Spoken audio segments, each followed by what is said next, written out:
Shri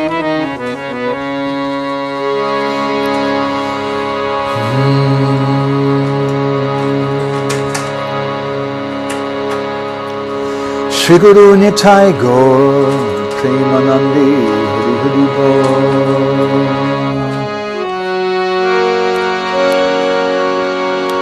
Namo Vishnu Padaya Krishna Prasthaya Bhutale Srimate Bhaktivedanta Swami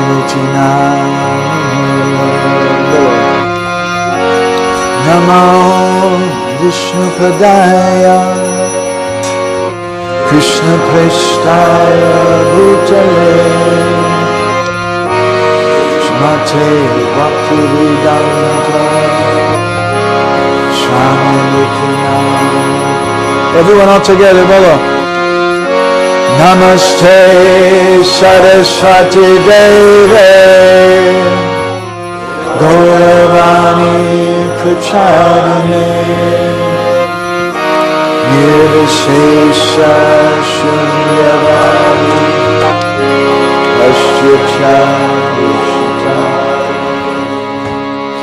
Vansha Kalpatarubhyascha Vansha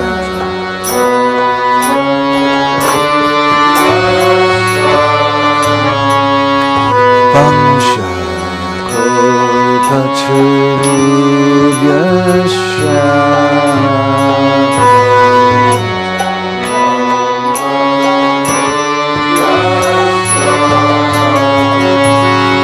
Kripa Sindhubhya eva cha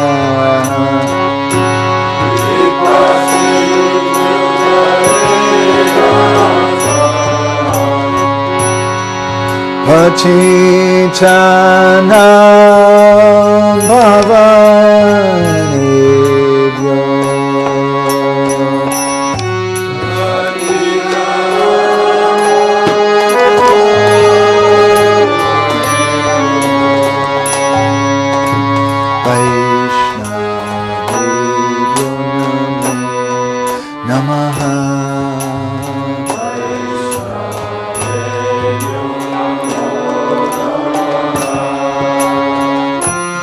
Vaishnavebhyo namo namaha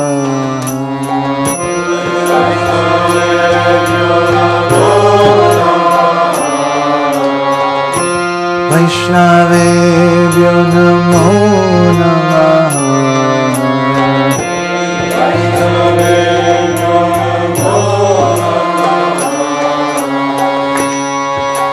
Shri Krishna Chaitanya Gaura Sachiradulala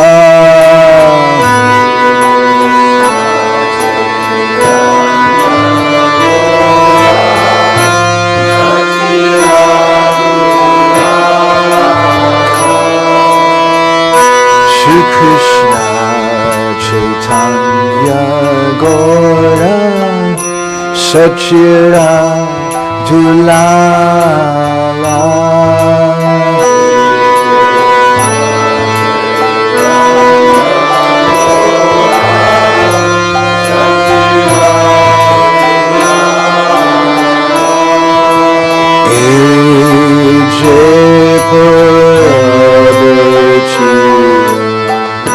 Gokulera Gopala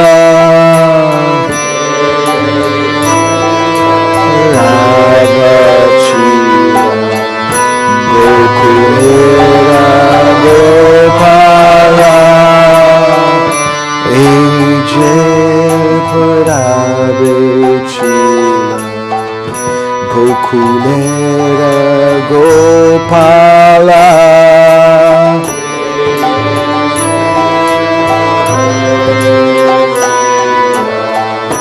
Gokulera Gopala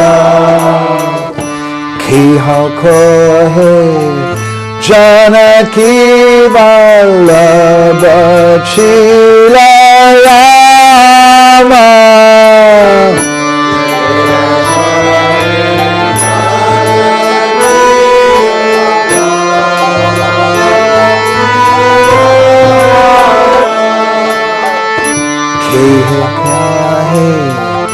Janaki Vallabh छिला रामा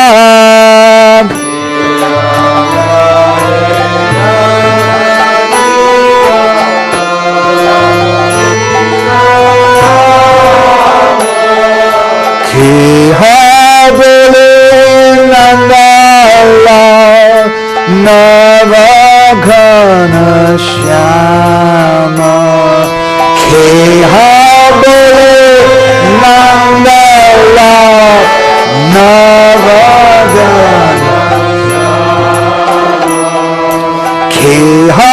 बोले नंदलाल नव घन श्यामा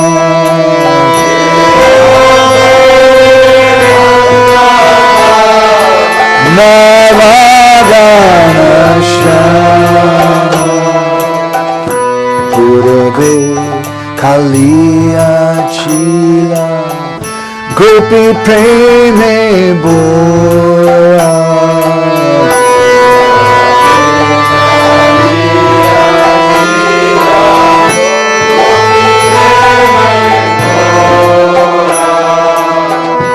पूर्वे कालिया छिला गोपी प्रेमे बोरा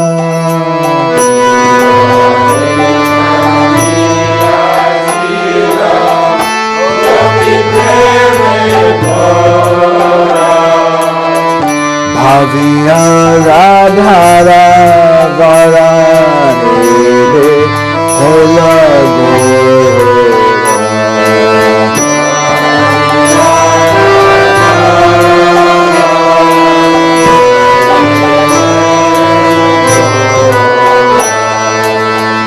Bhavya राधारा Varane होला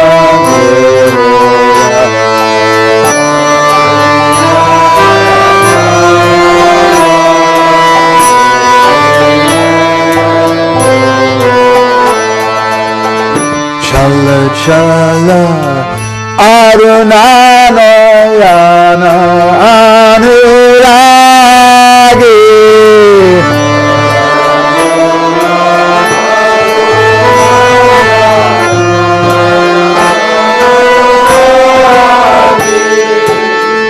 चल अरुणानयन अनुरागे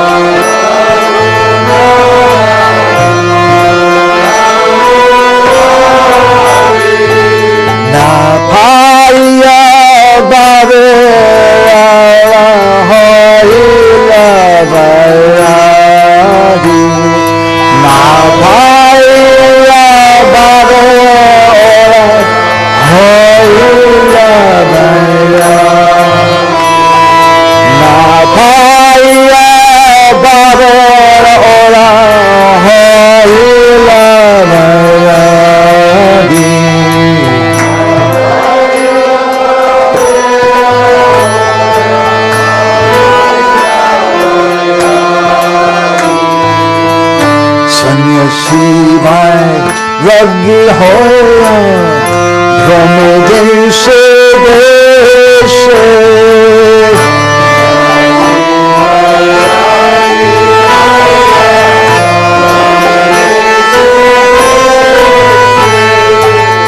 सन्यासी वैरागी होया भ्रम देशे देशे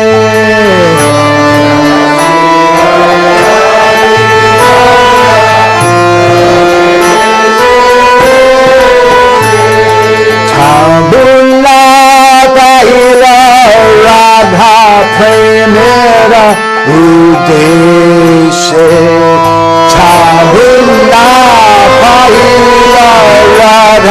প্রেমেরা ছবুনা পাহিলা রাধা প্রেমেরা উদ্দেশ্যে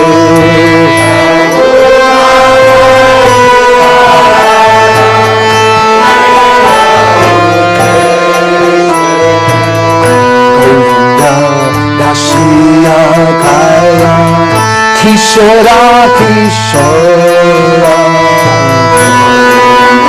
দাসিয়া কায়া কিশোরী কিশোরা গোবিন্দা দাসিয়া কায়া কিশোরী কিশোরা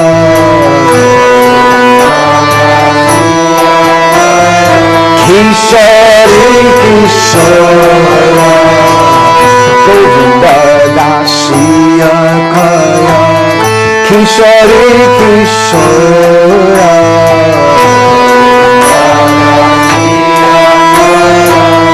কিশোরী কিশোরা গোবিন্দা দাসিয়া কায়া কিশোরী কিশোরা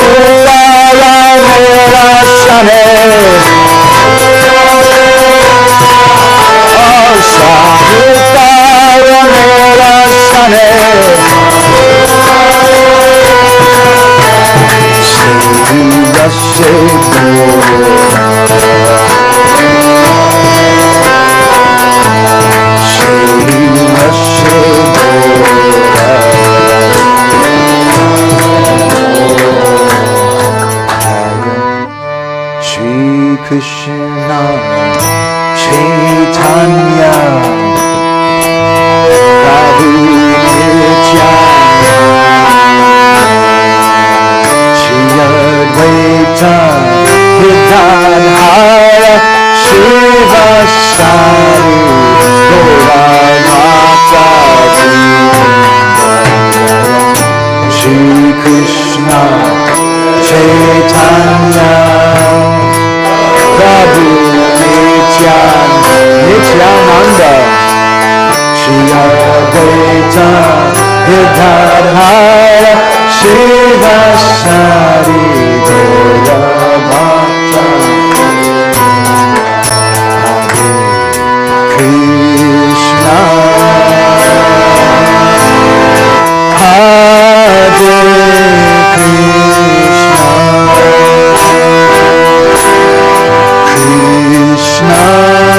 Krishna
Krishna Hare Krishna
Krishna, Hare Krishna, Krishna Krishna, Hare Hare, Hare Rama, Hare Rama, Rama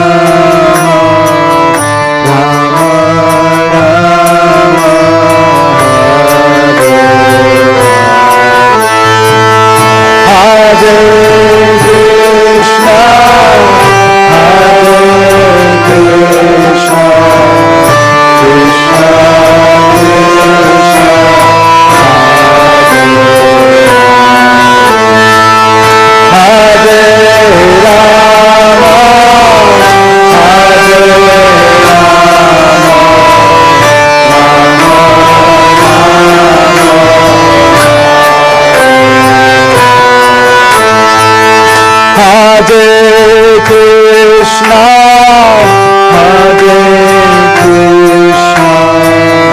Krishna Krishna, Hare Rama, Hare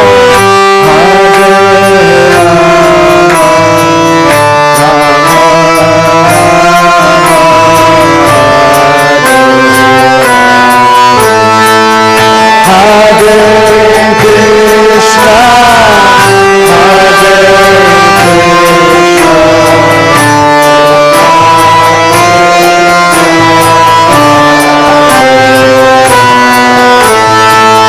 Krishna, Hare Rama, Hare Hare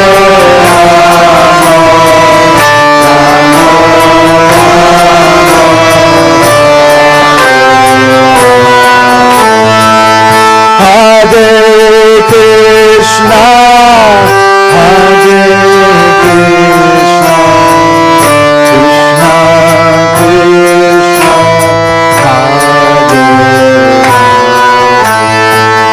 Hare Rama, Hare Hare Krishna, Hare Krishna, Krishna Krishna, Hare Rama, Hare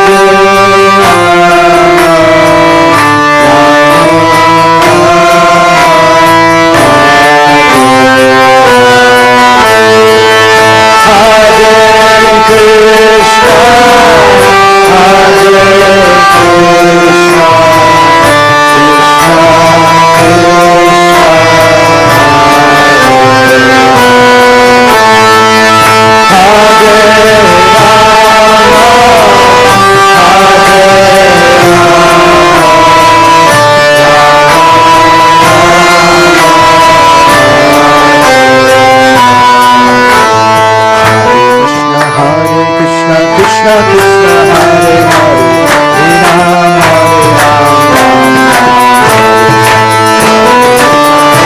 Hare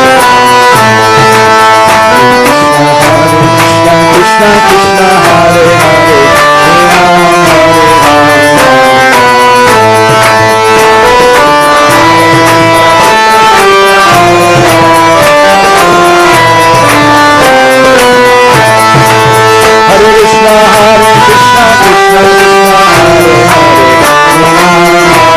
Krishna Krishna, Hare Hare,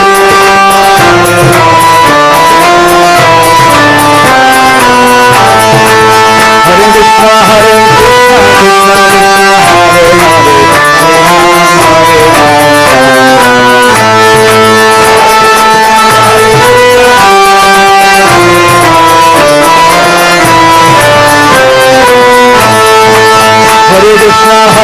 Krishna, Hare Hare, Hare Hare Krishna, Hare Krishna, Krishna Krishna, Hare Hare, Hare Krishna, Hare Krishna, Krishna Krishna, Hare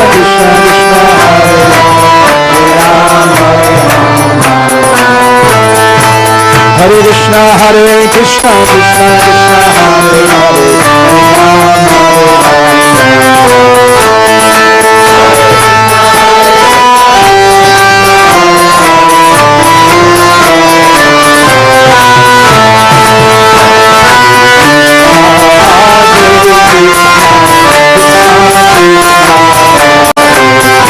Hare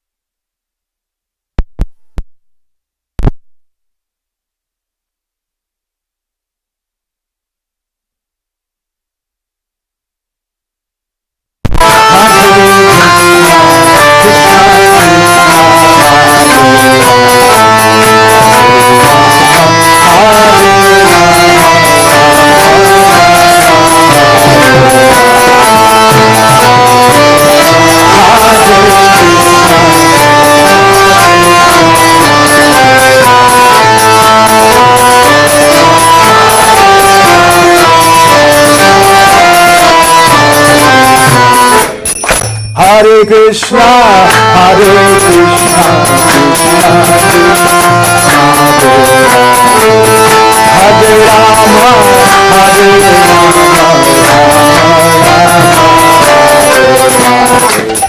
Hare Krishna,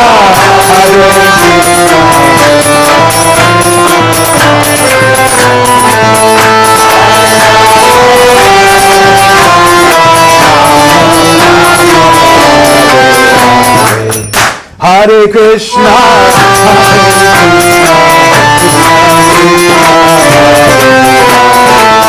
Hare Rama,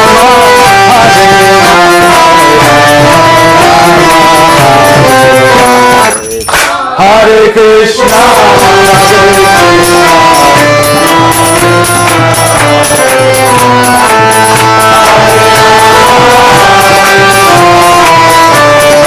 everyone all together, Hare Krishna, Hare Krishna, Hare Rama, Hare Rama. One more time, bolo. Hare Krishna, Hare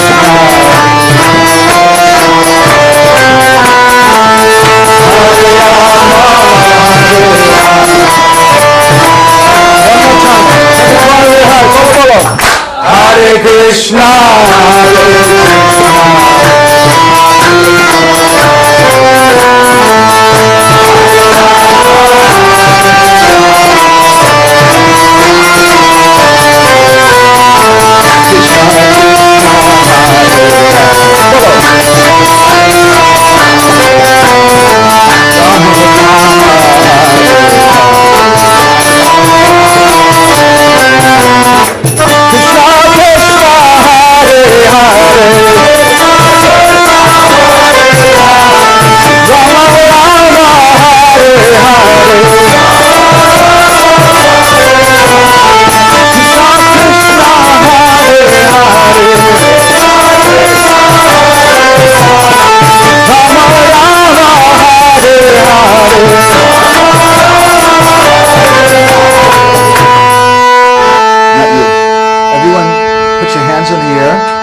your eyes, and everybody all together. Bolo, bolo. Bolo, bolo. Krishna,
Srila Prabhupada ki, Shri Srila Bhaktisiddhanta Saraswati Thakur Prabhupada ki, Shri Premdata Nityananda Prabhu ki, Shri Prem Purushottam Sachinandana Gaura Hari ki, Bolo Giriraj Maharaj ki, Shri Iskanada ki, Go Premanande, Samaveda Bhaktavinda ki. All glories to the assembled devotees. All glories to the assembled devotees. All glories to the assembled devotees. All glories to Shri Shri Guru and Gauranga. All glories to Shri Prabhupada. His Grace Madhavananda Prabhu ki. Did you find it?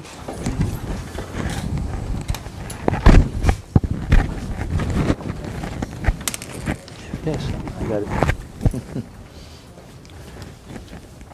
Goragraganya gana gocha goloruharam Goranga gudatama gopyara kopa briksham Gopala gada ratiram yati singha gora Govinda kavaram satatam namami Uttama adama kichuna bachira jachia dilaka kola Kahe premananda emona goranga hridoya dhariya bola Bhaja goranga kaha goranga laha gorangera namare bolo Bhaja goranga kaha goranga laha gorangera namare Jai jana goranga bhaje se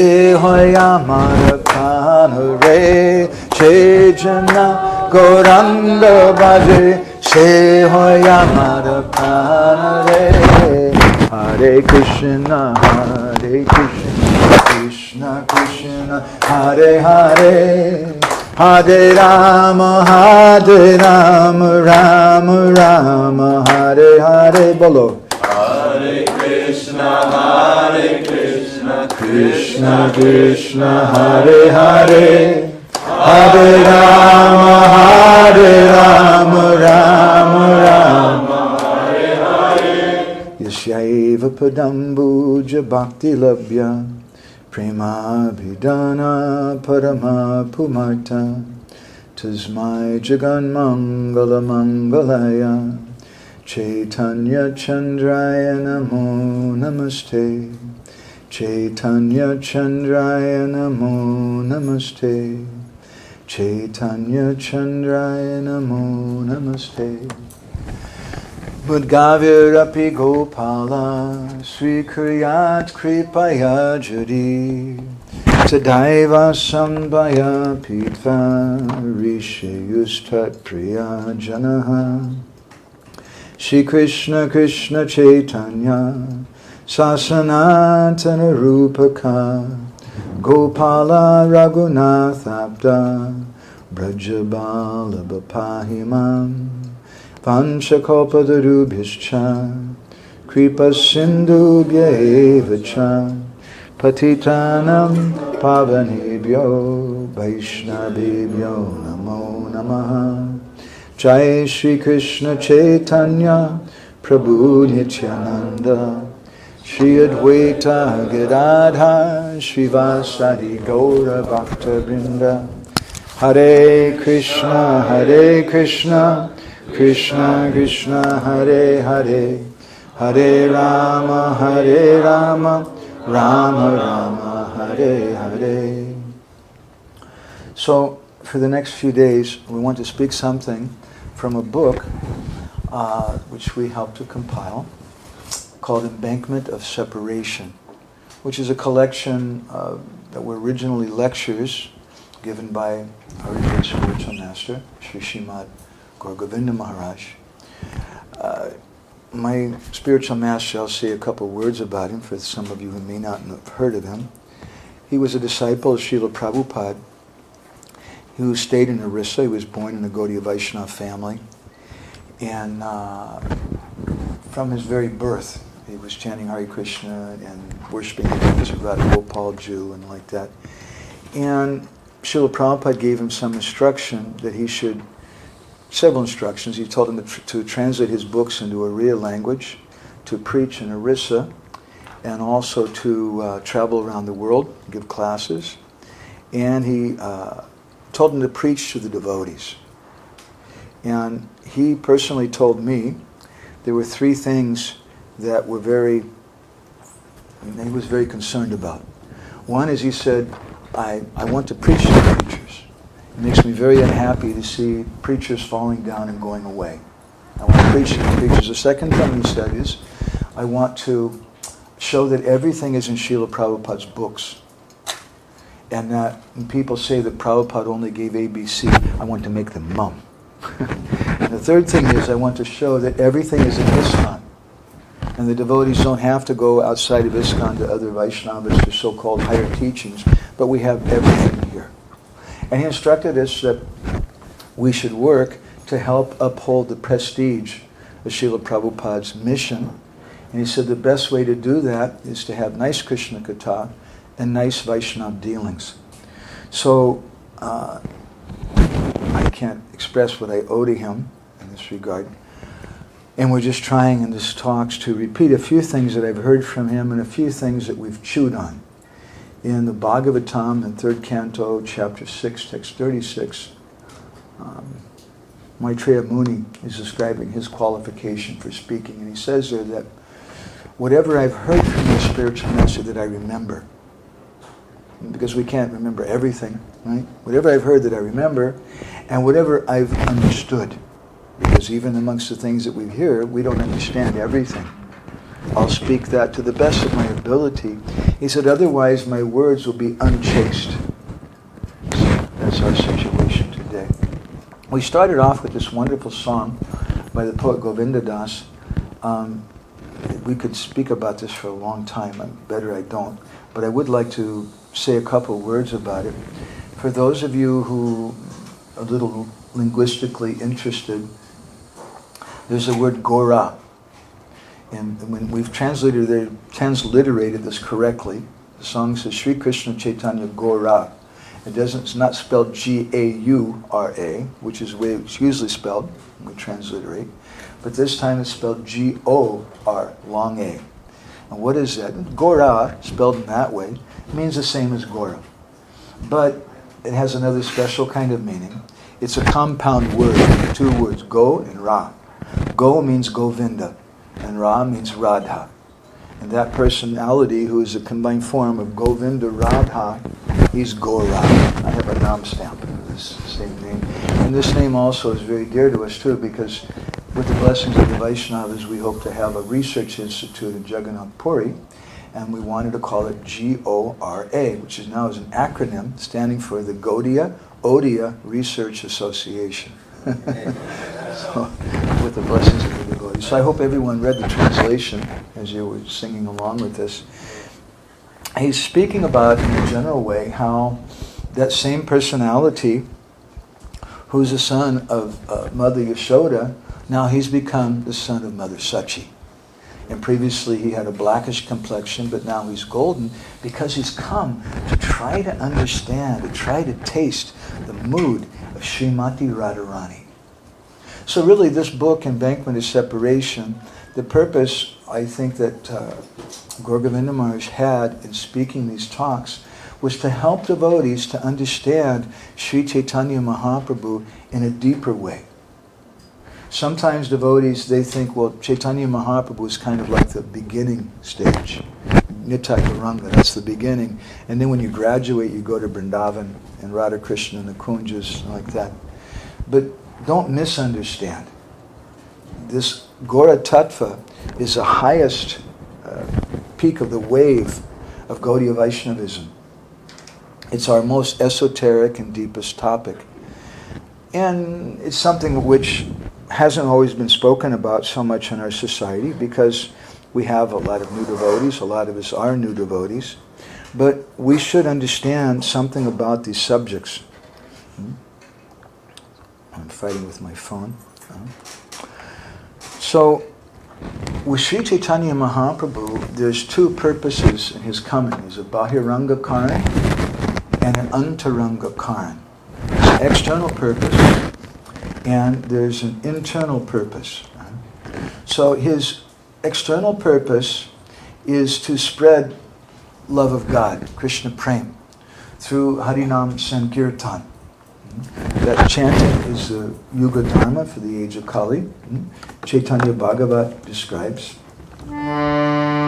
Kali Yuga Dharma hoy Hari Sankirtan Etad Arte Avatina Sri Sachidananda Hare Krishna.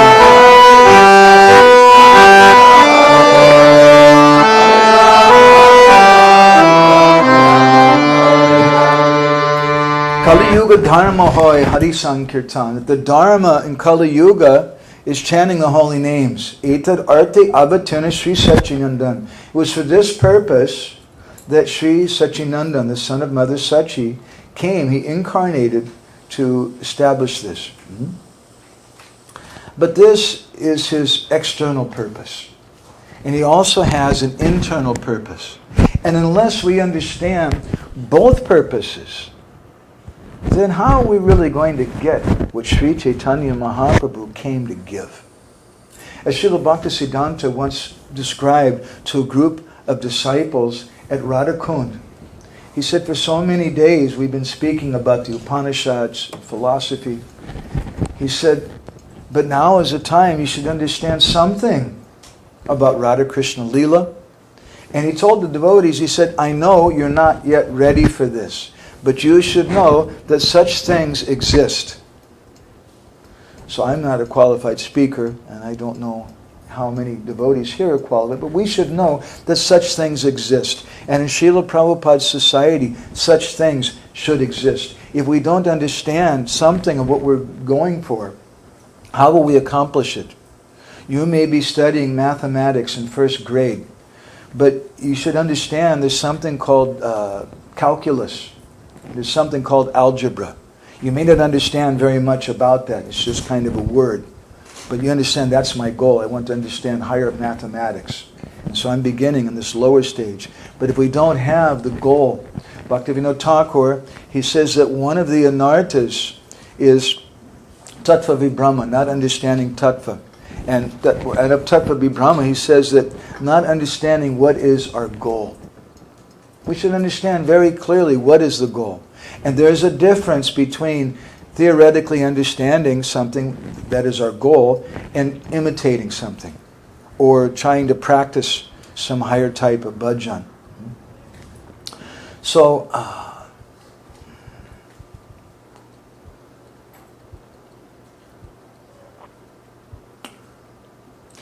this chanting is a very, very special thing that Sri Chaitanya Mahaprabhu is coming to give. Niraparadi nam loy pai prema dana. The fruit of this chanting, if someone chants without offense, they get Krishna prem. And although Nam Sankirtan is always a yuga dharma in every Kali Yuga, and although our acharyas have described that Nam Sankirtan was also practiced in Satya Yuga, in Treta Yuga, and in Dwapara Yuga, but not very widely, because the rishis were more absorbed. They were thinking that yoga is more important, or that big sacrifices and deity worship were more important. Although Nam Sankirtan is there in all different yugas, and it's always there in this age of Kali, this age of Kali has a special Nam Sankirtan. This is Prema Nam Sankirtan. And Jiva Goswami describes the meaning of the word Sankirtan is Samyak Kirtan. It means complete Kirtan. And it's complete in two ways. One, it's more powerful because there's many voices. And when there's joint appeal, it's more powerful. It's for this reason it's said that Lord Brahma requested the demigods to come with him when he began to pray for the Lord to come and chanting Purusha Shukta prayers, standing on the bank of the causal ocean. You may say, what is the necessity of calling those demigods? We were mentioning earlier how Indra has problems sometimes. And so does Chandra, so does Vayu, so do many of the demigods. They're not all perfect. So then why is Lord Brahma asking them to come with him? Because there's more strength in joint appeal. And so this is Sankirtan. But another meaning of Sankirtan, Samyak Kirtan, complete Kirtan, is it's complete because it's with Krishna Prem. In previous yugas there was Nam Sankirtan, but it wasn't Prema Nam Sankirtan. So why is this Sankirtan in this age have the prefix Prema before it? This is one of our topics. This Prema is a very, very rare thing. Chaitanya Mangal, it's described. Pramara durlabha prema sabakare jai dina hina pati pamara nahi bhache balo Hare Krishna.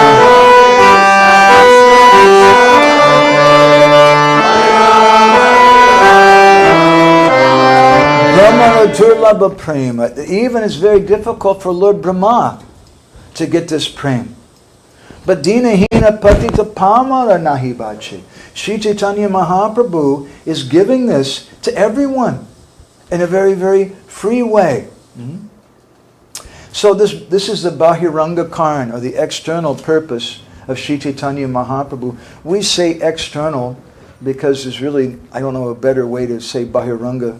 What would you say, Prabhu? But externals in English has kind of a negative connotation. It means something which is not as good, something which is bad or something. But Bahiranga doesn't mean exactly that. It just means an anga, a secondary anga, but an important anga. Yuga Dharma Pavartimu Nama Sankirtan Chari Bhava Bhakti Diya Nachimu Bhuvani. Sri Chaitanya Mahaprabhu, he said that I'll go and preach this Yuga Dharma to Nam Sankirtan, and I'll give Chari Bhav, I'll give 4 rasas. There's 5 rasas, but I'll give 4. Because he's rejected Shanta Ras. Because Shanta Ras is external. But Sri Chaitanya Mahaprabhu, Krishna, he was a theoretical speaker. He said, Sarva Dharmam Parityagya, you should surrender. But he didn't give an example of it. And understanding that an example needs to be given, Krishna came again as Sri Chaitanya Mahaprabhu. In Krishna Das Kaviraj Goswami, he describes, Apani korimu bhakta bhava angikare, Apani achari bhakti sikaim sabhare. Bolo, Hare Krishna.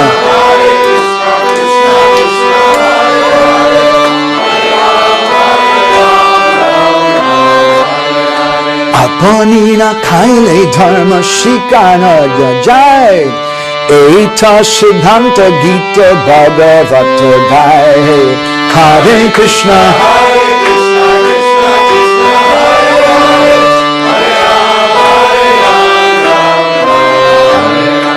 Hare, so he said that I'll accept this Apani Karimu Bhakta Bhava Angikari. I'll accept this mood of being a devotee. Apani Achari Bhakti Sikaimu Sabari. This way I can teach bhakti. Unless I surrender, unless I show an example in my own life, he said, I can't teach this to others. But this is the Bahiranga Karan. The Bahiranga Karan is very important, but this Bahiranga Karan is for others. And there's also an internal Antaranga Karan, an internal purpose of Sri Chaitanya Mahaprabhu. That internal cause is for himself. We could say that Gaura Lila, Gaura Tattva, is something like a cake. I'll give this example sometimes. A cake, every child can tell you, children are experts in cake. Every child can tell you, a cake has 2 aspects. It has the icing part and the bread part, right? So Gaura Lila, Gaura Tattva is also separated into 2 divisions, which we could compare the icing and the bread part, the cake, I don't know what else you would call the bread part. You had a word for it? Sponge part. Yeah, okay. So some Vaishnavas, they say that you should only take the dry part, the sponge part, and the icing is illegal, and you shouldn't do that. We're not supposed to take that. And then there's other Vaishnavas, especially a lot of them at Radhakund in some places, they say we should only take the icing, and the sponge part, that's not good. But if you think about it, the cake's not really nice unless you have both parts. If you only eat the sponge part, it can get really dry. And if you try to only eat the icing part, you try to eat 2 kgs of icing, what's going to happen? We won't see you for a few days. You'll be sitting in the bathroom for a long time. Because we can't digest it. So both of them should go together. That sponge part, which is the bulk of the cake, that's the majority part of the cake, is compared to Chaitanya Mahaprabhu's prachar, his preaching lila. Preaching is another word which doesn't really work very well with prachar. Preaching has a lot of negative connotations, but prachar means to expand something. It's more of a joyous kind of connotation than our idea of preaching in the West. So the bulk of the cake is that prachar lila, sharing with others. And the icing of the cake is the part of relishing. And both parts should be there in proper quantity. In Jagannath Puri, Sri Chaitanya Mahaprabhu has opened up the Jagannath Puri University of Braj Prem, a school teaching us how to do bhajan to attain Vrindavan. And in that school, every Tirthastali represents as a different classroom, teaching us a different lesson. The first classroom is the Jagannath Temple, which teaches us something about the importance of organized religion and coming together as a group. It's a very important thing. And there's problems with organized religion. Maybe in Ottawa you have no problems. I don't know, you're very blessed in that case. But generally, organized religion always has problems. Even in Jagannath Puri at the time of Chaitanya Mahaprabhu, that personality who installed the deities of Jagannath, Baladi, Subhadra is Lord Brahma. And Lord Brahma came again as Haridas Thakur. And now they don't let him inside the temple. That's a problem. That personality who's Rupa Manjari, a very intimate associate of Srimati Radharani, has come as Rupa Goswami, not allowed inside the temple. Sanatana Goswami, not allowed inside the temple. There's problems, and there's other things that go on. But still, Sri Chaitanya Mahaprabhu, according to Lochandas Thakur, in his Chaitanya Mangal, he was going 3 times a day to the Jagannath Mandir. In other words, he was supporting that organized religion because it's very important. It's necessary. But we also need to survive organized religion. It can be a little difficult sometimes. And to show us how to survive that, the difficulties in working in a group, he also had another aspect, which is another second classroom in the Jagannath Puri University of Braj Prem. And that's a place just close to the Jagannath Mandir, which is called the Gambhira. And there in the Gambhira, he locked himself up in a room with his most intimate associates, Sri Damodar Goswami and Roy Ramananda, and he absorbed himself in very, very deep, intimate feelings of Srimati Radharani. And from this we can learn, not that we should lock ourselves up in a room necessarily or try to hear the poems of Chandidas and Vidyapati and like that, as Mahaprabhu is doing, but we should also have a private side to our lives. We should also have a more intimate, sweet side that's bona fide. Devotees should do that. So we want to speak something about the internal purpose of the Lord for the next few days. And this is a wonderful jewel of Gaudiya Vaishnavism. There's many people who understand that God is big. He's bigger than you. And if you don't believe it, He's going to squash you like a little bug. He'll throw a lightning bolt, and He creates everything, and He destroys everything. That's the conception in practically every mosque and every synagogue, every church, and so many temples and things. But amongst the Gaudiya Vaishnavas, we have this very, very special jewel that we can understand something about the inner mood of the Lord. And so we'd like to speak something about this greed, the greed of the Lord. What is His inner desire for the next few days? And our purpose in doing so is to help us to understand Him better so that we can serve Him better, so that we can serve Srila Prabhupada's mission better, so that we can help uphold the prestige of Srila Prabhupada's mission better. In the Adi Leela of Chaitanya Charitamrita, in the first chapter, Srila Krishnadas Kaviraj Goswami has given a Mangala Charana, something which evokes auspiciousness. And in that Mangala Charana, in the 6th verse, he's given a verse which contains the entire Chaitanya Charitamrita in one verse, packed in. And what is that verse?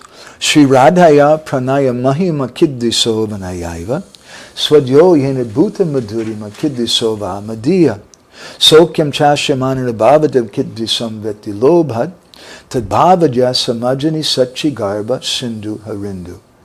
That Krishna came as a son of Mother Sachi, just as the moon arises from the ocean, and the moon, the ocean's not actually the source of the moon, but it looks like it. Similarly, it seems that the womb of Sachi Mata is the source of Sri Chaitanya Mahaprabhu, but it's not.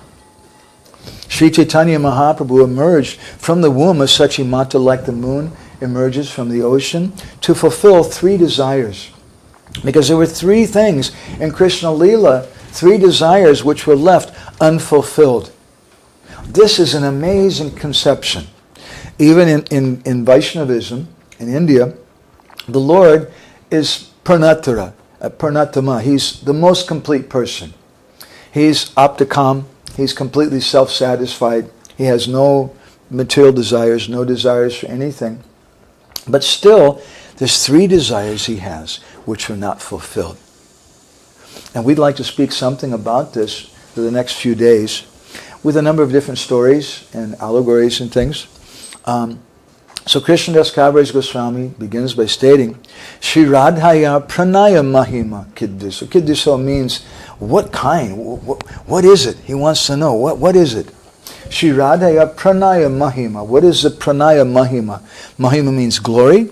Pranaya, there's different stages of love. Sneha Rag, Pranaya Man, Rag, Bhav, Adiruda Mahabhav, Ruda Mahabhav, Madhunakya Mahabhav, Madhunakya Mahabhav. There's different stages of prema. This pranaya is one of the stages, and why he used this word pranaya is a very, very deep thing. Pranaya means vishramba. Vishramba means when the lover and the beloved become one. And Krishna wanted to understand what is Radharani's pranaya mahima, what is the glory of this. In Embankment of Separation, Gaur Govinda Maharaj gets into this in depth, why he uses this word pranaya instead of prema or some other word. I'm not going to go there right now. That's his first desire, though. What is the glory of Radharani's love? Swadyo yena bhuta madhurima kidriso. He wants to know, what is it, the swadya, what is it Radharani's tasting of my madhuri, my sweetness. And the third, sokyam chashramanana bhavada kidrisam. What is it that Radharani, what kind of happiness is she getting? She's getting more happiness than me. Krishna's thinking like that. Krishna's Rasika Shekhar. He's the king of all rasas. But now he's seeing my devotee, Srimati Radharani, is getting more pleasure than me. So veti lobhat. Lobha means greed. And Krishna had these 3 types of greed. These are 3 types of greed that he wasn't able to fulfill in Krishna Leela. So generally, greed is considered to be a very negative thing, right? In the Bhagavad Gita, in the 16th chapter, Krishna says, Trividam narakashyedam dvaram nasanam atmana kama krodas tata lobas tasmad etat tvajet. That lust, anger, and greed are 3 gates to hell, and you should give them up. So greed is something which is unwanted. Once there was a little boy who was very greedy. He saw his mother put some berries in an earthen pot. And sometimes they have these pots that have a small mouth and a bigger part on the bottom. And so that boy was very greedy to get those berries. So he reached his hand in the pot and he took a big handful of those berries. But when he tried to pull his hand out, he couldn't, because now his hand was bigger. And he began to cry and cry. So generally the consequence of greed is suffering. And therefore Krishna says that it should be given up. But at the same time we hear, Narottam Das Thakur, he sings that Loba Sadhu Sange Hari Katha. We should be greedy. We should be greedy for Sadhu Sangha. We should be greedy for Krishna Katha. We should always be looking, where is nice Krishna Katha? Where is nice Kirtan? Where is nice association? I want that. I want that. We should be running for that. Rupa Goswami, he describes in his Pajavali, Krishna Bhakti Rasa Bhavita Mati Kriyatam Yadi Kutopi Labhyate Tato Loyam Epa Api Mulyame Kalam Janma Koti Sukritaya Na Labhyate. Says that Krishna Bhakti Ras Bhavita Mati Kriyatam Yadi Kutopi Labhyate. That Janma Koti Sukritaya Na Labhyate. Even in millions of births, you may be doing so many types of sukriti, pious acts, but you can't get Krishna Bhakti Ras by doing those pious acts. Something else is required. And what is that thing? Lolya, some greed, loyam, greed. Lobha is required. When someone has that greed, then they hanker very, very much for that thing. And that inspires us, that gives us fuel in our bhajan. So the Lord has different types of greed. In Vaikuntha, Lord Narayan, he's there, he developed some greed. He wanted to understand relish some Rodra ras, some rasa of anger, some Vira ras, some rasa of being a hero. He's Bhagavan. He's Sadaishvarya, all different opulences are manifest in him. So one of those opulences is Bala, strength. He's stronger than anyone. So who's going to fight with him?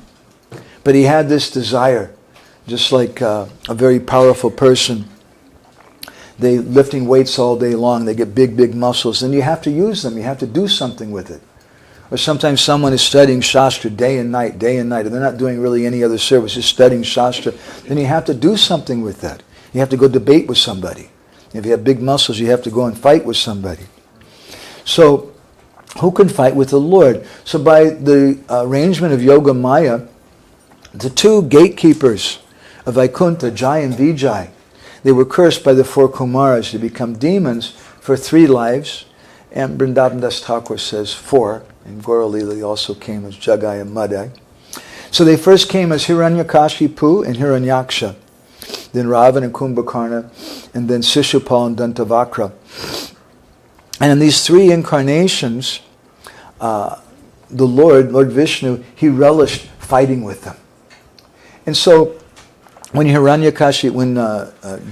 as Hiranyakashipu, then the Lord came as Nrsingadev. And he killed Hiranyakashipu. And after killing him, the Devatas were not able to pacify Lord Nrsingadev.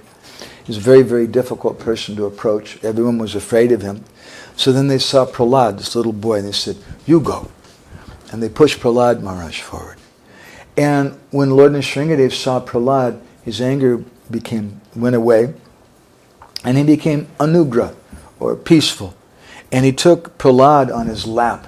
And he smelled his head. And at that time, Lord Nrsingadev was thinking, Prahlad is relishing this more than I am. He's experiencing some pleasure that I don't get to experience.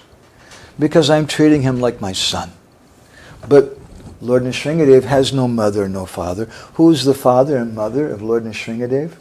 It's described in the Vishnu Sahasranam. One of the names of Lord Nrsingadev is Stambhaputra. He's the son of a pillar. And it's not very nice to be the son of a pillar. There's no affection shown. There's no one takes him on his lap. No one smells his head. No one kisses him or makes sweets for him or anything like that. So he decides that henceforth, from now on, I'm always going to have a mother and a father. And so again he comes in Treta Yuga as Ramachandra, as the son of Kausalya and Dasarath. And there he relishes being the son of them. And he also, in that incarnation, he relishes Sakya-ras. He has different friends, Sugriv and Hanuman and others. But there's 2 types of Sakya-ras, Sambrahma Sakya and Vishramba Sakya.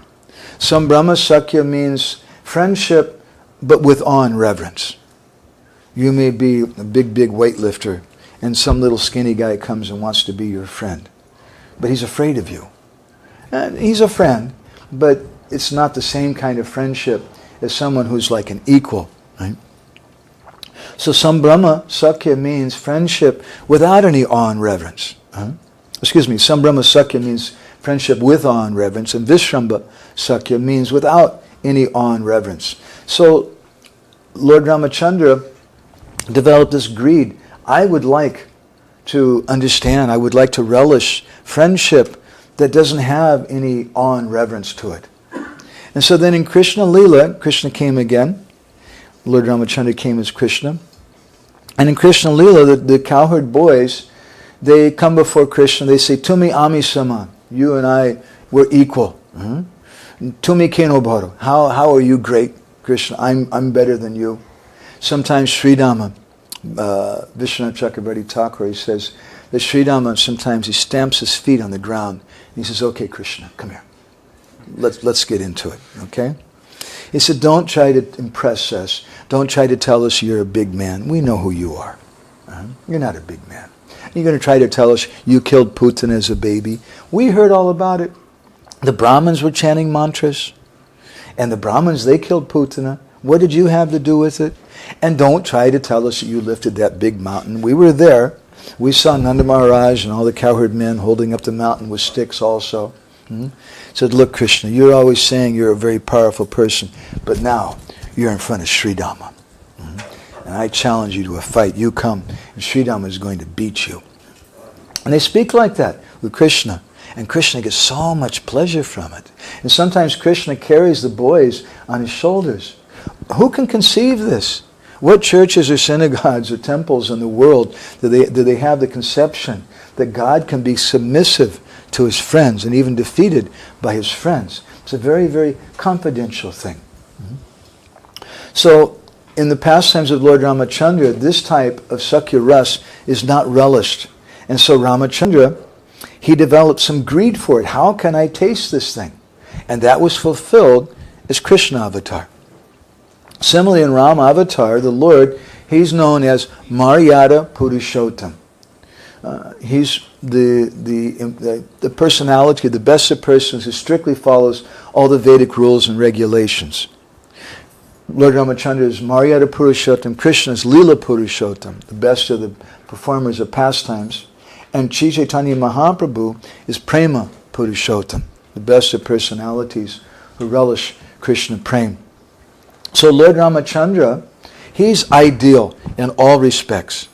And he's taken a vow, Ekapatni Brata, that I'll only take one wife. Because, my dear men in the audience, if you take more than one wife, your wife won't be very happy. You have one wife, ladies appreciate that. So, although his pastimes, the pastimes of Sri Chaitanya Mahaprabhu, Lord Ramachandra, include Madhurya Ras, the conjugal mellow is not relished fully. Madhurya Ras is relished to the highest degree when two things are present, Milan and Vipralamba. There's both union and separation.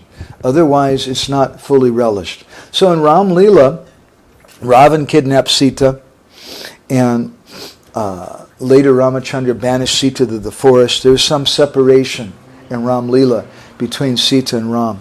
But there's both things here, but that viraha, that separation in Ram Leela is not natural.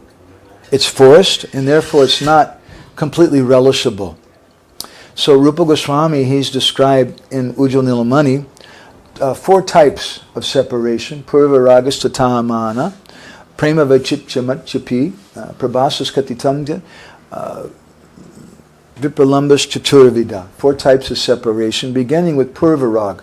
When Radha and Krishna, or Sita and Ram, have heard about each other. They haven't yet met. And Rupa Goswami speaks about this in Vaidagdha Madhav. He says there that Srimati Radharani, on one occasion, she was thinking she should commit suicide. And the gopis are horrified. Why? She said, because I'm so unfortunate. Because I can't even say it, she said, but I'm in love with 3 different men. What is this? Yes, 3 different men. I'm in love with that son of Nanda Maharaj, Krishna. We've heard about him.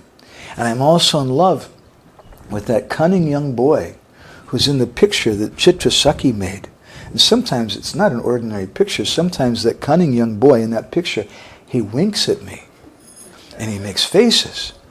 And there's a 3rd person who plays a flute. And when I hear that flute, I go completely mad.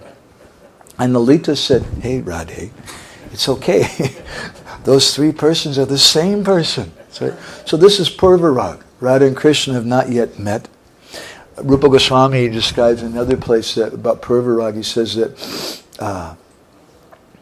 once Srimati Radharani, before meeting Krishna, she'd heard about Krishna. She had so much love for him just by hearing about him.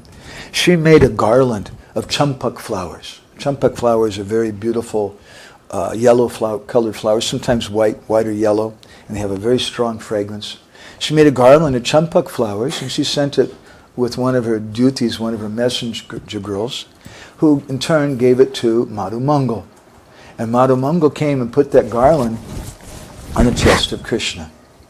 And when that garland came on his chest, suddenly Krishna became stunned in ecstasy. And Krishna thought, because that garland, that yellow color, it said that champak varni Radharani is the same color as those champak flowers. That just as this garland is embracing my chest, I wish the daughter of Maharaj Vrishabhanu would also decorate my chest. And Krishna became stunned in ecstasy before he's met Radharani. This is purvarag. There's some feeling of separation even before. Man means loving sulkiness. And there's two types of sulkiness. Every married man understands this. One is called hoitaki man, with a reason. You did something nonsense. You were talking to a girl too long or something. That's that has anger for a reason, for a cause. And the other is ahoitaki man. So that your wife, or in this case Srimati Radharani, just decides to become angry for no reason. Once Krishna was glorifying Srimati Radharani, and he said, Radha, your face is as beautiful as the full moon. And Radharani, she stomped her foot. She said, what? The moon has spots on it? You're criticizing me? Krishna said, no. So sometimes she becomes angry for no reason. And this man, this sulkiness, sometimes she becomes angry for a reason also. There's other stories about that. When Krishna goes, he's supposed to meet Radharani, but he ends up in the kunj of Chandravali or some other gopi. So that at that time, Srimati Radharani, she tells Krishna, probation shade, get out. You can't come in this kunj. Go away. And there's some vipralamba, there's some separation at that time. The third type is called prema vaichitya. Prema vaichitya is very astonishing type of separation. It's when the lover and the beloved are together, but they're feeling separation. And generally the classic example given is in Prem Sarovar near to Barsana in Braj. Srimati Radharani one day was sitting on the lap of Krishna. And Radha and Krishna were enjoying pastimes together, and suddenly some bumblebees came, and they smelled the fragrance of Srimati Radharani's mouth, and they became intoxicated. They saw her lotus-like eyes, and they thought those eyes were like lotus flowers, so they started going for her eyes. And then Radharani became frightened, and she said, go away, go away. And then they could smell the breath of Radharani. They thought, it's definitely a lotus flower. Mm-hmm. And they started buzzing around more, and she started waving her hand. Her hand also looks like a lotus flower. The bees became more intensified. At that time, with great bravery, Madhavananda, who's a Priyanarmasaka, he's present when these things go on sometimes, Madhavananda picked up a stick, and very bravely, he drove the bumblebee away. It was very dangerous.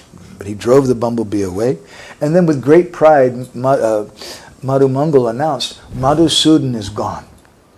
Madhusudan is a name for the bumblebee.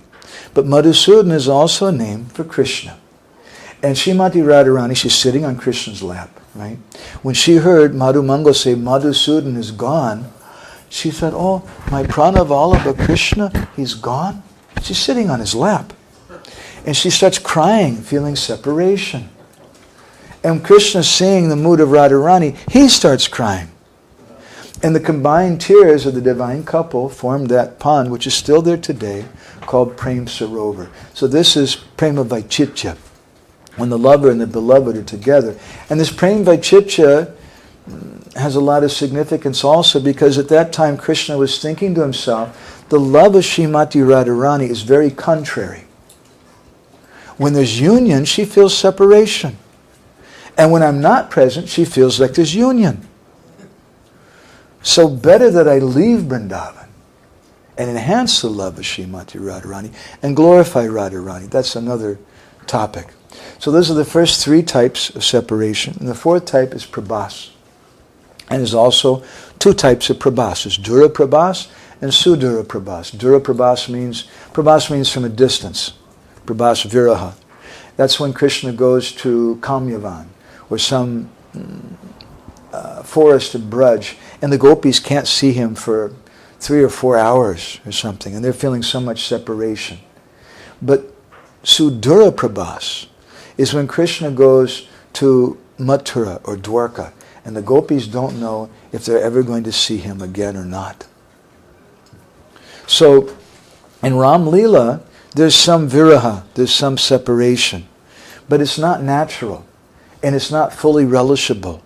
In Krishna Leela, these 4 types of separation are there, and they're fully relishable.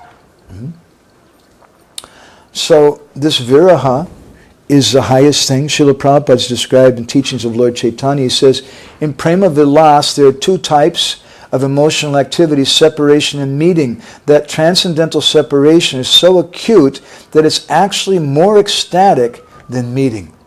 And that's a big subject. Sanatana Goswami describes in Brihad Bhagavatamrita, Krishnadas Kaviraj Goswami describes in Chaitanya Charitamrita, and other charyas, that this separation, actually there's more pleasure in that separation than there is in union. So in Ram Leela, he wasn't fully satisfied in this way, in terms of his Sakya Ras, in terms of the separation that he experienced with Sita, and also in Ram Leela, that Madhurya Ras is there, but Madhurya Ras, which means the conjugal mellow, there's 2 types of Madhurya Ras. This is a great science of emotions, which Rupa Goswami has described in Bhakti Rasamrita Sindhu, and Srila Prabhupada has given us as nectar devotion. The 2 divisions of Madhurya Ras is Swakiya and Parakiya. Swakiya means married. But that Swakiya Ras is described as Hoitaki Priti. It's love with a motivation. That Swakiya Ras is also known as Patitva. It means that the queens of Dwarka, they love Krishna because he's their husband. Therefore it's called Sopadika Priti, or love with an upadi, with a designation. But Parakiya Ras is superior to Swakiya Ras. Parakiya Ras is like the rasa of the gopis in Braj. And their love is ahoitaki. There's no reason for it. It's Ramatva. They just love Krishna. Not Ram here doesn't mean Ramachandra, but it means the giver of pleasure. They just love Krishna. And there's no motivation because he's their husband. They're married to someone else. So it's ahoitaki priti.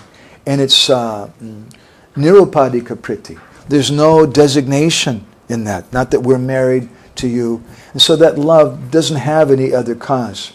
In Ram Leela, when Lord Ramachandra went to Sita's Swayamvara, and he broke the bow and married Sita, at that time it's described, Tam vitva maitila sarvaha purendriyo mamudide rahashuchur mahatmanam bhartano bhavahe rago. All the married ladies in Mithila, when they saw him, they said, damn, he's really hot.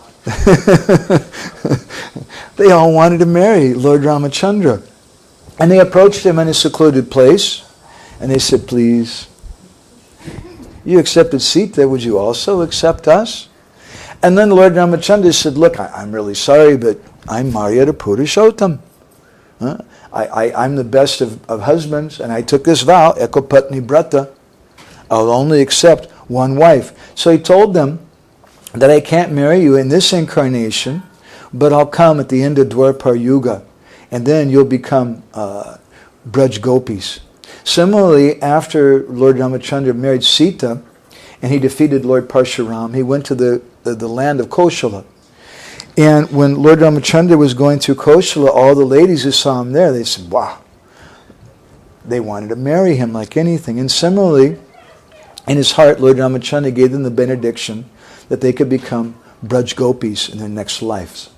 When Lord Ramachandra was in Ayodhya with Sita, all the ladies of Ayodhya, seeing him, they became bewildered and they would faint out of love.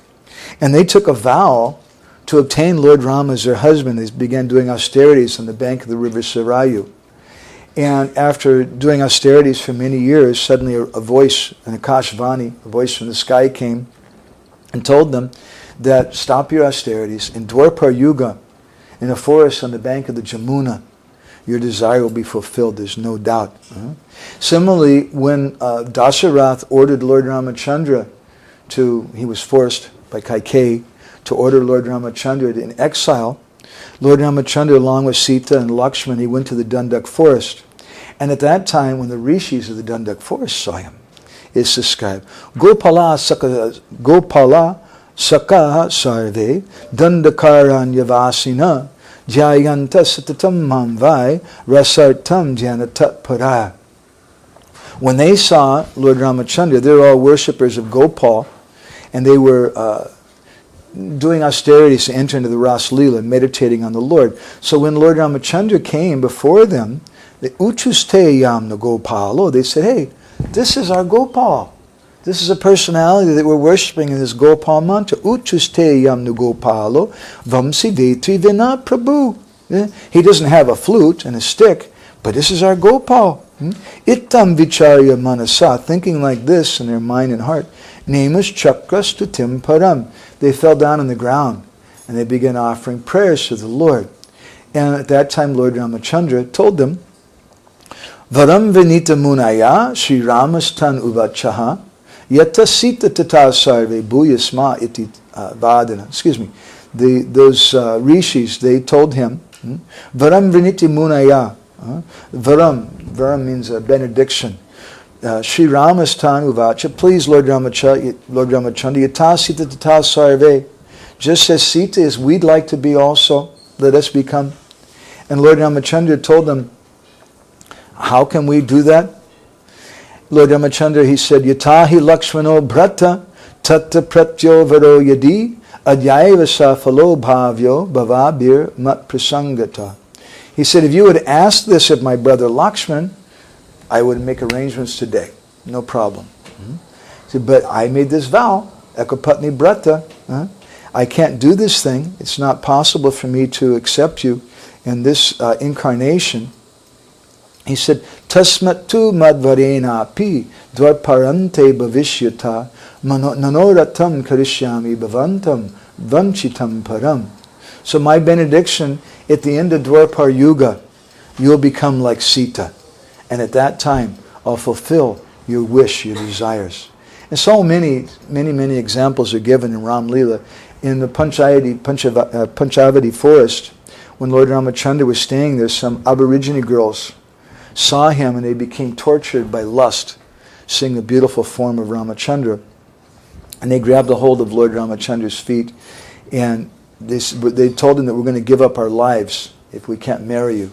And Lord Ram told them that don't give up your lives, but in the end of Dwarpar Yuga, in Vrindavan, your desire will be fulfilled.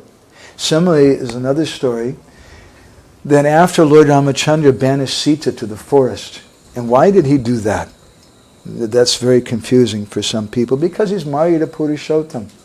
He's the best of everything. He's also the best king. And as the best king, he understands that there's no fault in Sita. No fault in Sita whatsoever. But he has a higher purpose than his own personal pleasure. He has his duty, his responsibility to the citizens.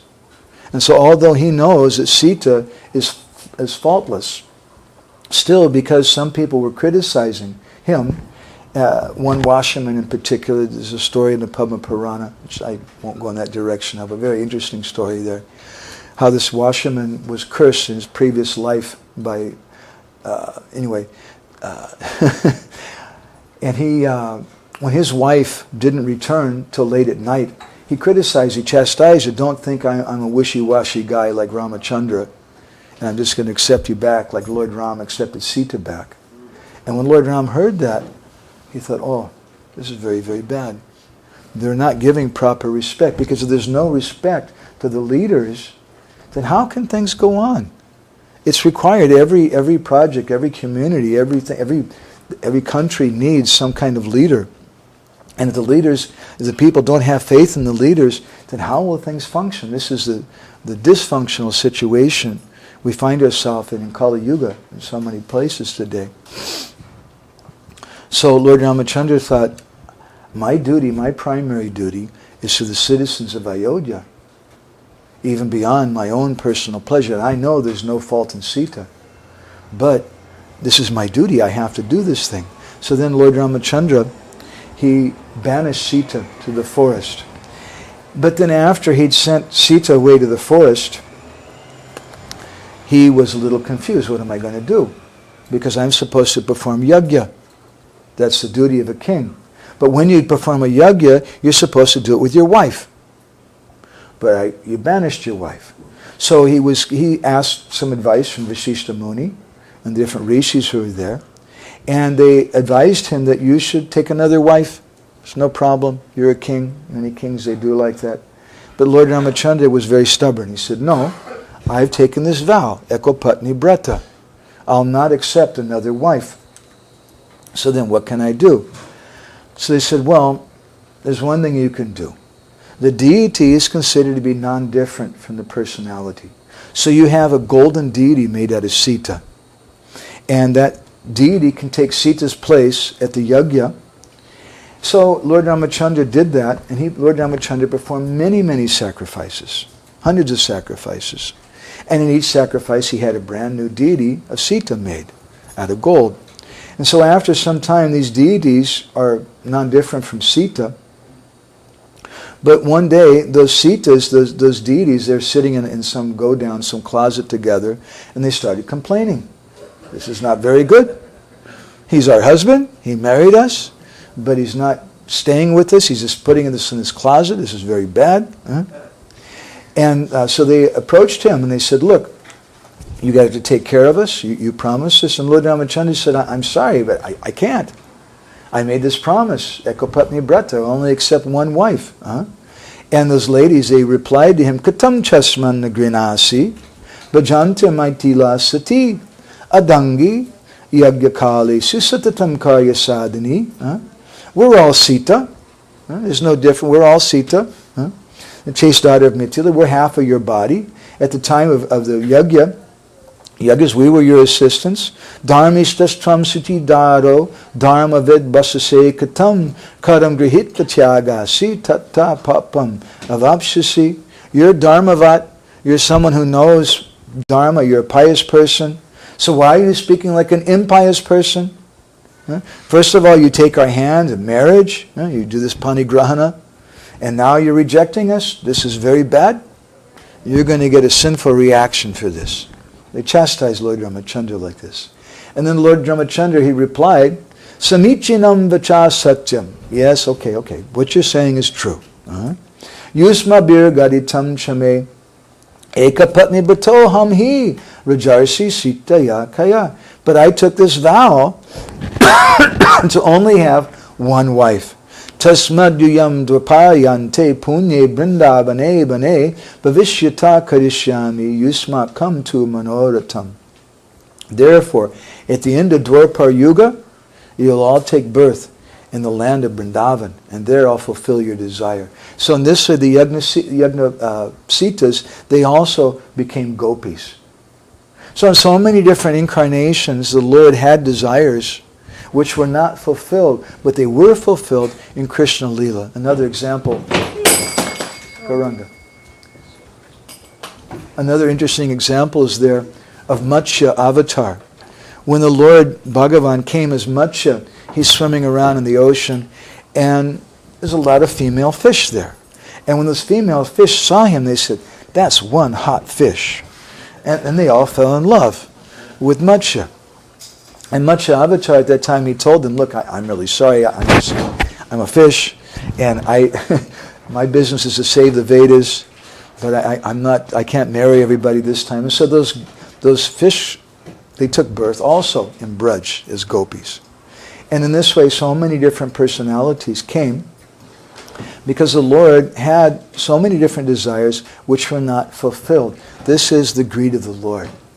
And as we'll discuss in the next few sessions, this greed of the Lord was not fulfilled as Lord Narayan, it wasn't fulfilled as Nrsingadev, it wasn't fulfilled as Ramachandra or Matsya, Kurma, Varaha, but it was fulfilled in Sri Chaitanya Mahaprabhu. And understanding how it was fulfilled as Mahaprabhu is a very, very special, very, in Bengali we would say chamatkar, very astonishing thing, isn't it? Okay, so we'll stop there. Does anybody have any reflections or comments or anything?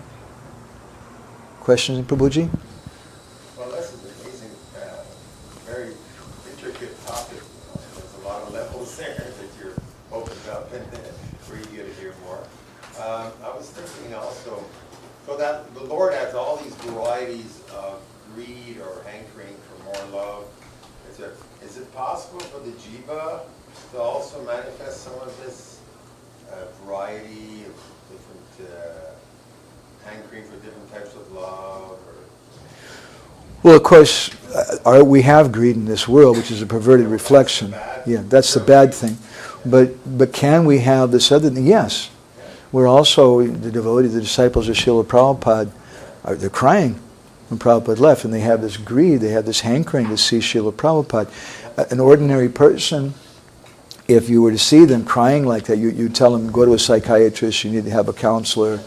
But as my Guru Maharaj once said about Uddhava, when Uddhava went to Vrindavan, and he was trying to console Nanda Maharaj and the Brijbasis, who were feeling separation from Krishna, he saw them crying. But Uddhava, he's a very expert counselor, but now he's become confused. Usually he tells people, don't cry. But when he saw the Brijbasis, he felt like telling them, cry more, cry more. Because that emotion is a very good emotion, and we want that. So we may have that. Sometimes devotees try to imagine things like that with Krishna. Personally, I don't appreciate that very much. I don't think Srila Prabhupada was appreciative. But we can experience that with our spiritual master. We can have some greed to serve him and to please him. And we can have hankering. We can have lamentation. That why I can't see him now. We can have those types of greed. Prabhuji? Even though there's no immediate reciprocation, but to aspire towards that deeper connection, eh? Yeah. It may not be fulfilled. Your Australian godbrother Jagadatma Prabhu is a friend of my Guru Maharaj. And my Guru Maharaj used to always speak about how you should cry for Krishna. And Jagadatma Prabhu once said the $64,000 question. He said, look, you're saying we should cry for Krishna, but I don't know Krishna. And it's just theoretical for me. How do I cry for Krishna? And my Guru Maharaj, he said, you'll understand after I leave this world. So when we're in separation from Guru, when we're in separation from the Vaishnavas, that if we have a Krishna conscious relationship with them, which is a big if, but if we have a Krishna conscious relationship with them, then we're missing their association. But what are we really missing? We're missing Krishna. We're missing a Krishna Katha, we're missing a Krishna Nam. That's Krishna. We don't directly perceive him very deeply, but we see him through the Vaishnava, through Gurudev. Prabhuji had something? Can you say, my ear here is a little... Substitute the word greed with, can we substitute greed with the word desire or strong desire? Yeah. Greed has sometimes... Yeah, right. Lobha means greed, but lobha also means desire. It can be said in different ways. So we have different desires. The Lord has different desires. And generally, desire, we should become desireless. Not like the Mayavadis, but we become desireless when we, what is it said? Vishwambena Guru Seva. We become one with Guru, and we become one in desire. We take the desire of Gurudev into our heart. And Srila Prabhupada, in, I think it's the first canto, one purport, I could look it up, he says that when someone becomes serious about executing the mission of the spiritual master, that's tantamount, that's the same thing as directly seeing the Lord. So we should have that greed. But it's not our greed, that's the greed of Guru. And we don't, and so we want to render service to him. Shushusho Shuddhadana Shah Vasudeva Kata Ruchi Samaha Vipriya Punya Tirthana Sevana. By rendering service to Guru, that comes to our heart. And we develop that type of spiritual greed. Otherwise, we all have desires and greed for the wrong things in this world. So we overcome that by rendering service to Guru and Krishna. Shiva Ramaraj, we were with him recently in Hungary, and he said something that really struck me. He said, I see many, many devotees chanting 16 rounds and following 4 principles, and that's good. He said, but I don't know what result they're going to get, because many of them are not taking to the mission of Srila Prabhupada. So that mission is a very, very important thing. The chanting of Hare Krishna and following the principles and rendering, that's a very important thing, but that's part of it. We should render service to the mission and develop the desire that Prabhupada had. And then amazing things happen. That's a postgraduate topic. Prabhuji? Okay.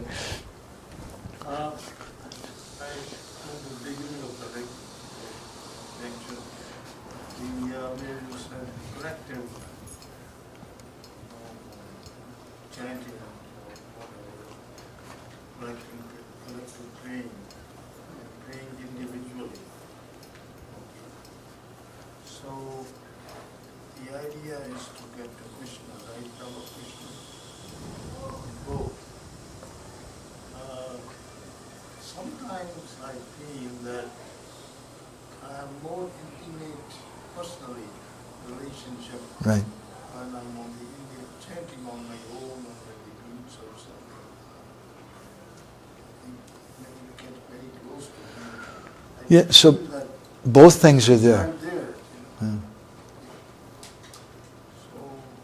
So is that, are these two levels or something, or that I wouldn't make a distinction so much between them. Ultimately, and it's I'm going to say a sentence which needs about 3 days or 2 hours to unpack properly. But ultimately, Chaitanya Mahaprabhu's kirtan is Krishna's offering to Srimati Radharani. And it's his attempt to repay his debt to Radharani. And it's the same kind of kirtan that Radharani is experiencing with the Sakhis. In separation from Krishna, the gopis come around and they're doing kirtan with Radharani. But Radharani also sometimes is by herself. When she's crying and feeling or maybe she's with one or two very intimate persons. So we should have both. We should have a group activity, but we also need to if we want to go very deep, it's a relationship.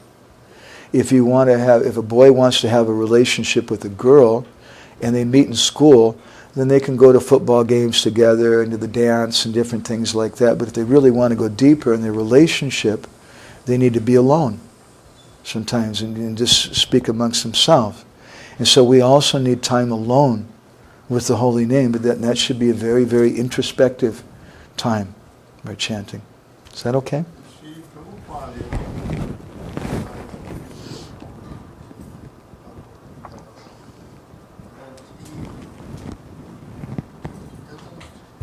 he's always talking about collective.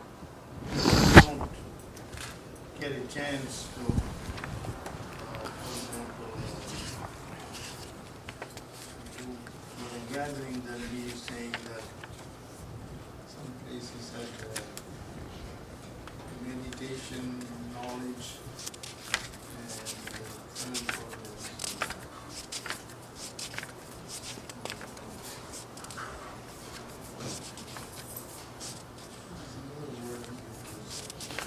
Yeah, Srila Prabhupada repeatedly always stressed that we shouldn't be alone. But, do you know, in Bhagavad Gita, let me see, 1, 2, 3, 4 times, not once, but 4 times, Krishna says we should be alone. In the 6th chapter, text 10, he says, Rahasi stita ekaki, that someone who wants to be a transcendentalist, they should live alone. In the 13th chapter, in text 11, twice in the same verse, he says, Viviktas deshi sevadvam, that to aspire to live in a solitary place, aratir jana sangsati, rati, not to have any rati, be without attachment for common people. Then in the 18th chapter, text 52, he says, Vivikta sevi, to live in a secluded place. So these things are there, but we should practice what I like to call living alone in the crowd. We're living in the crowd. We're not isolating ourselves. We're supporting the mission, but we're also living alone. Because sometimes people don't understand our heart.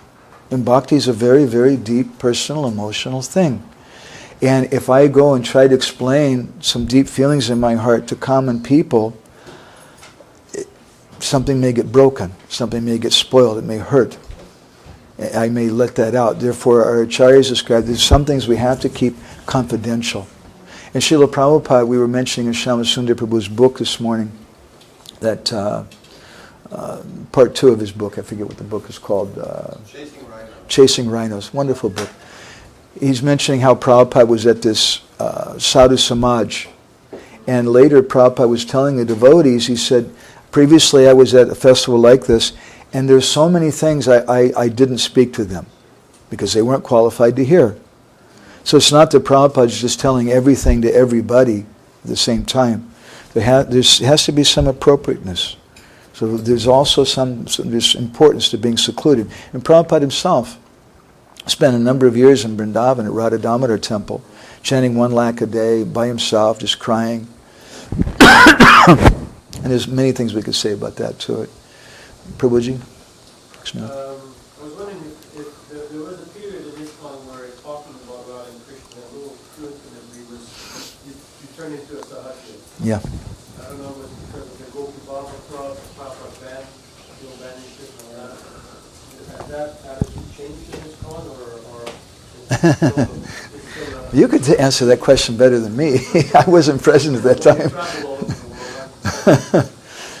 Well, okay, so you're asking it in a relative way, relative question. I can't give an absolute answer for that because I'm not a seer of the truth.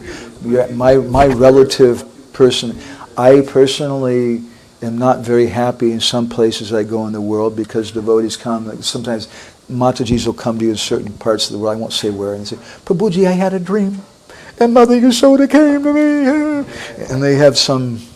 Probably had too much pizza the night before or something. Who knows? And they have this or that. That's okay. But those things should be confirmed by the spiritual master, by advanced Vaishnavas. And in general, we don't advertise that.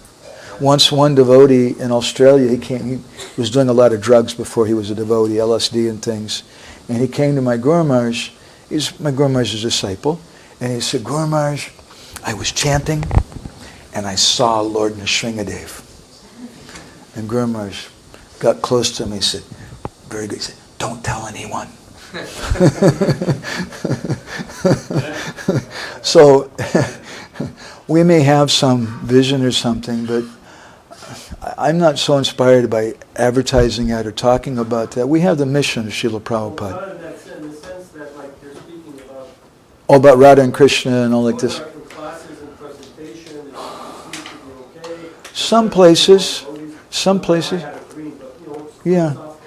I know a number of groups, mostly senior devotees. I know some, I won't say names, they'll be unhappy with me, but I know some senior devotees who regularly read Prabhupada's books, like Anchalila, Chaitanya, and they have very nice discussions. It's not like the Gopi Bhav Club or anything strange like that. They're speaking about Srila Prabhupada's mission and deep things of Prabhupada, but they're also speaking something about Rasa and Radha and Krishna and that. And I know a few groups like it. This kind of topic is a nice topic, but I will speak some things in this Sangha, but honestly, it's not possible for us because I don't know everybody here. I don't have such a relationship with everybody here. And for something like this, you have to pay a price. And the price is you have to have faith in the speaker. There has to be a strong, intimate Sangha. And it's not possible. We're coming in such a short time. So I've seen in small groups, things are possible like that. But in general, in our broad society, we don't advertise or encourage that because the mass of devotees, they're thinking more about anartha and vritti. But Srila Bhaktisiddhanta, in the same lecture we were talking about in the beginning at Radhakund, he said for so long we've been speaking about anartha and vritti, or giving up material desires. He said, but if all you do is speak about anartha and vritti, you may become an impersonalist. You may become a mayavadi. We have to also hear about artha pravritti, or what is the goal. And therefore Srila Prabhupada gave Krishna book. And he wanted the devotees to read it also on a regular basis, to read Krishna. Otherwise, what are we going to understand? But there is a big difference between that reading Krishna book with respect and service attitude to Srila Prabhupada's mission and trying to speculate something like the Gopi Bhava Club seemed to have been doing. I wasn't present at that time. You want to add anything to that, Prabhu? No, they were jumping ahead without qualification. Prabhupada gave us the process to attain that level. You can't artificially put yourself in that situation of experiencing the Gopis, Bhav, and all these things. It cannot be done. It's very unpalatable. It's a descending process, isn't it? Yeah. We are blessed to have taste for the holy name, for service, for Guru Seva. We're blessed with all these things that will bring us higher and higher. But we can't jump up to think that we're better or beyond the other smaller.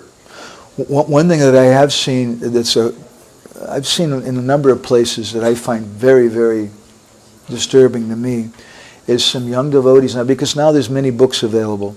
When you joined, it wasn't like that, of course. Now you go to Loy Bazaar and you can buy commentaries in English on Ujjwal Nilamani, and there's Vidagda Madhav, Malita Madhav, and Govinda Lilamrita, and so many very elevated books. And some devotees have started reading those things, and they're even speaking some things about it, and sometimes, frankly, they look better than some of the senior devotees and some of the Prabhupada disciples and that. But in the language of Srila Bhaktisiddhanta, those devotees who surrender to Srila Prabhupada, who work so hard, they're always and necessarily better than those cheap persons who are just reading a book and trying to get something, because it's through that service and dedication that those things are revealed. It's not just by reading something. We should know that such things exist, but along with knowing those things exist, we should work very hard and be completely dedicated to the mission of the spiritual master, Srila Prabhupada. That's my humble. Prabhupada put it, deserve, then desire. Yeah. In other words, earn your rank or your surrender. In fact, once Prabhupada, I heard a devotee say, all the big devotees are coming to the festival to see Prabhupada. Prabhupada said, what is this? Big devotee? We're trying to become small devotees. I think you're so advanced, that's a big and aren't there. I'll just a note to all the devotees, the second generation devotees, we should offer our obeisances every day to the disciples of Srila Prabhupada, because if it weren't for them, we wouldn't be here in this building, we wouldn't have Darshan or Granitai. They worked so hard, and you read in Lilamrita and other books, talk to them what it was like in those days. They were sleeping, devotees were falling asleep in class. Prabhupada was giving class for 15 minutes or half an hour because devotees couldn't stay awake. Hardly, because they're sleeping for 3-4 hours a night or less, and going out all day long and doing Sankirtan, and people were beating them and abusing them. If it wasn't for those devotees, we wouldn't have anything. My thanks to you and the others, Prabhuji. Prabhupada did more than all of us put together. But I noticed one thing about Srila Prabhupada. Whenever devotees would glorify him, right? Prabhupada, you're so amazing. Prabhupada would always say, not always, but very often say, my disciples. They also did. He would always give credit to Yes. us who were unworthy. But Well, my gosh, Prabhu, I wish I could work as hard as you've done the things that thank you. Prabhuji? Even though the title says leader to Lord, it seems like after speaking a lot of things here, and it seems like it is unfolding more as a service and not limiting to just Radha and Krishna. The title was Agree to the Lord, but after hearing something, it seems like it's turning into a service.